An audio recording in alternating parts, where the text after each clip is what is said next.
Welcome to IVR news. కొమ్మాదిలో యువతిపై దాడి వివరాలు వెల్లడించిన నార్త్ ఏసీపీ సునీల్.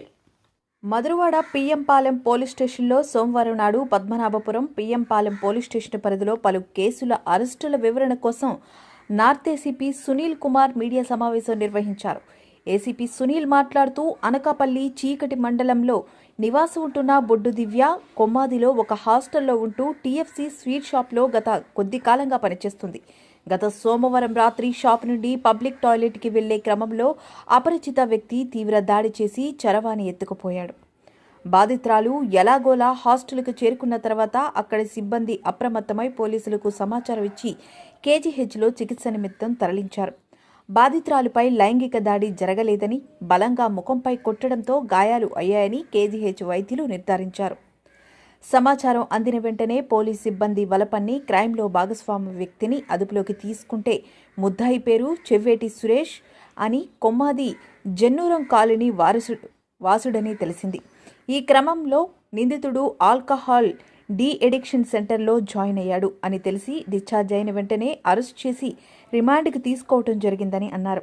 అలానే 2023 సంవత్సరం పద్మనాభపురం పోలీస్ స్టేషన్ పరిధిలో మాజీ సైనికుడు ఆదినారాయణపై కోరాడ రమణ అనే ముద్దాయి దాడి కేసుని సిపి ఆదేశాల మేరకు తిరిగి ప్రత్యక్ష సాక్షులు విచారించిన కేసులో కఠిన సెక్షన్స్ 307 చేర్చడం జరిగిందని చెప్పారు. ఈ సమావేశంలో PM Palem police station SHO Y Ramakrishna, Padmanabham, SHO Sridhar పాల్గొన్నారు. అందరికీ నమస్కారం. విశాఖపట్నం నగర పోలీస్ కమిషనరేట్ పరిధిలో నార్త్ సబ్ డివిజన్లో ఉన్నటువంటి పిఎంపాలెం పోలీస్ స్టేషన్ లిమిట్స్లో 22వ తారీఖు నైట్ ఒక ఇన్సిడెంట్ జరిగింది. దీంట్లో బొడ్డు దివ్య అనేటటువంటి 19 సంవత్సరాల వయసు ఉన్నటువంటి ఒక అమ్మాయి ఇక్కడ టీఎఫ్సీ బేకరీలో పనిచేస్తూ ఉంది. ఆ బేకరీలో పనిచేస్తున్న అమ్మాయి టాయిలెట్ కోసం అని చెప్పేసి అదే ఏరియాలో ఉన్నటువంటి పబ్లిక్ టాయిలెట్కి వెళ్ళింది. టాయిలెట్కి వెళ్ళినప్పుడు ఆ అమ్మాయి అక్కడ తన కాలకృత్యాలు తీర్చుకొని బయటకు వచ్చినప్పుడు అక్కడ ఒక వ్యక్తి ఆ అమ్మాయి మీద వెనక నుంచి వచ్చేసి ఆ అమ్మాయి దగ్గర ఉన్నటువంటి మొబైల్ ఇమ్మని చెప్పేసి అన్నాడు. ఇవ్వకపోతే ఆ అమ్మాయిని కొట్టాడు. ఆ అమ్మాయిని కొట్టి ఆ అమ్మాయి మీద అటాక్ చేసేసేసి అక్కడ అమ్మాయి చేతిలోంచి పడిపోయినటువంటి మొబైల్ తీసుకొని వెళ్ళడం జరిగింది.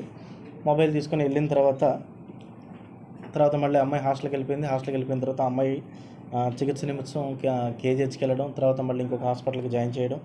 ఆ అమ్మాయి అంతా కూడా ఇప్పుడు ఏ ఇబ్బంది లేకుండా ఉంది.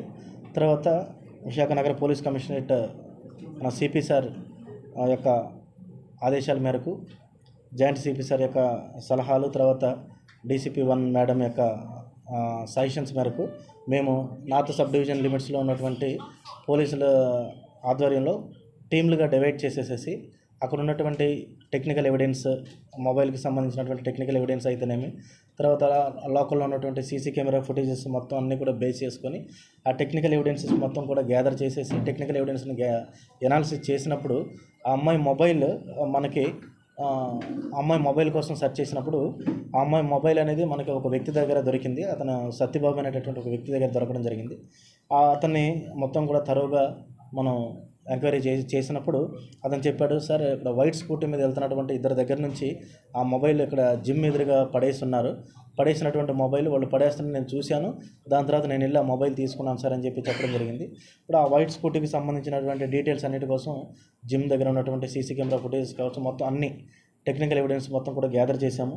తర్వాత ఆ వైట్ స్కూటీలో వెనకున్న వ్యక్తిని నేను గుర్తుపట్టగలనని చెప్పినప్పుడు అతను గుర్తుపట్టిందనే ఆధారంగా అతను అప్పన్న అని చెప్పేసి ఒక పర్సన్, అతన్ని మనం పట్టుకొని అతన్ని ఎంక్వైరీ చేసినప్పుడు అతని యొక్క ఫ్రెండ్ చెవ్వేటి సురేష్, ఎవరైతే చెవ్వేటి సురేష్ సార్ ఆ మొబైల్ ఫోను పడేసిన చెవ్వేటి సురేష్, ఆ మొబైల్ ఫోన్ అమ్ముదామని ట్రై చేసాం. ఆ తర్వాత ఆ మొబైల్ ఫోన్ తాకట్టు పెట్టదామని ట్రై చేసాం, కానీ వాళ్ళు తీసుకోలేదు.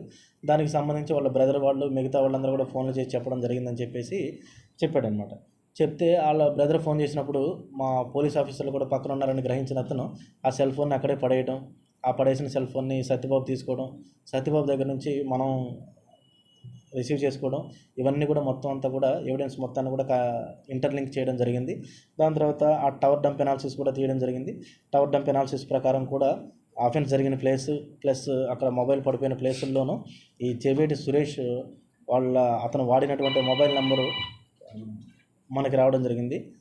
దాని ప్రకారం మొత్తం అంతా కూడా మనం వాళ్ళ ఫ్రెండ్ని కూడా అప్పన్న ఎవరైతే వాళ్ళ ఫ్రెండ్ ఉన్నాడో ఫ్రెండ్ని కూడా చేసినప్పుడు ఆ ఫ్రెండ్కి కూడా చెవిటి సురేష్ రాత్రి బాక్సింగ్ చేశానని చెప్పడం, తర్వాత ఇట్లా నాకు మొబైల్ ఫోన్ నేను తీసుకొచ్చానని చెప్పడం, ఇవన్నీ కూడా చెప్పడం జరిగింది. అన్నిటిలోనే మనం టెక్నికల్గాను హ్యూమన్ ఎవిడెన్స్ పరంగాను మొత్తం 2 రకాలుగాను ఎవిడెన్స్ మొత్తం కూడా గ్యాదర్ చేసుకొని ఈరోజు మనం చెవిటి సురేష్ని అరెస్ట్ చేయడం జరిగింది. అరెస్ట్ చేసి అతన్ని ఈరోజు రిమాండ్కి పెట్టడం కూడా జరుగుతాం. గతంలో కూడా అతని మీద కేసులు ఉన్నాయండి. అతను PM Palem police station crime police station లిమిట్స్లో అతను సస్పెక్ట్ షీట్ హోల్డర్ కూడా. మన పిఎం పాలెంలో 2 స్నాచింగ్లు ఉన్నాయి. నేటివ్ ఇక్కడేనండి, ఇదే కదా భగవాన్ దాస్ కాలనీ, మన పిఎం పాలెం లిమిట్స్లోనే ఉంటాడు. మొబైల్ కోసం చేశాడు.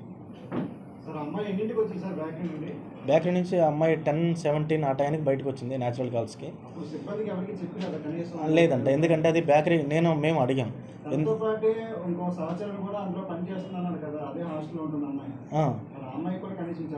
చెప్పలేదు, ఎందుకంటే బేకరీ క్లోజ్ అయ్యే టైము వెంటనే వెళ్ళేసి వచ్చేద్దాం అని చెప్పేసి ఫాస్ట్గా వచ్చాను సార్ అని చెప్పాను. అక్కడే ఉంది. అంటే అమ్మాయి బయటకు వచ్చిన తర్వాత టాయిలెట్కి వెళ్ళి బయటకు వచ్చేసింది. వచ్చిన తర్వాత అటాక్ జరిగింది. అటాక్ జరిగిన తర్వాత అమ్మాయి అక్కడ ఉన్న సంగతి అమ్మాయికి ఇంకా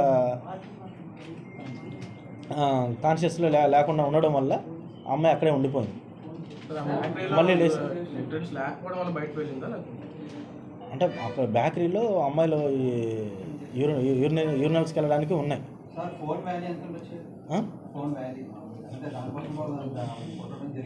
15,000 నుంచి 20,000 మధ్యలో ఉంటుంది.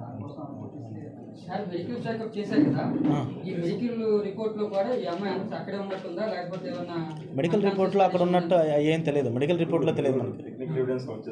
అవును.